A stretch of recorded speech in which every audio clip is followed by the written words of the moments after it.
Ako si Christian, pero hindi ako si Rebo ng Taiwan. Ngayon, another day of another gala dito sa Europe. Ngayong araw, pupunta nga pala tayo sa sentro ng Slovakia, sa Bratislava.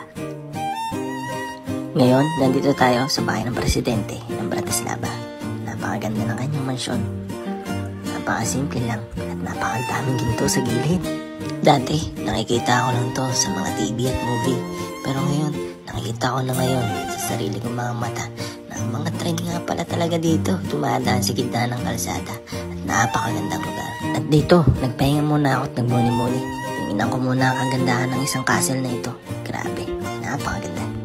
At pagkatapos mong pumasyal, huwag mong kalimutan dumaan dito sa shop na to para bumili ka ng iyong souvenir.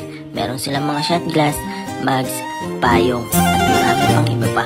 Kaya halika na dito, try mong pumasyal dito.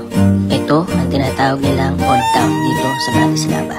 Kapag holiday o weekends, halos lahat ng tao dito pumupunta para mag-banding, kumain at mamasyal. Marami kang mapapasyalan dito.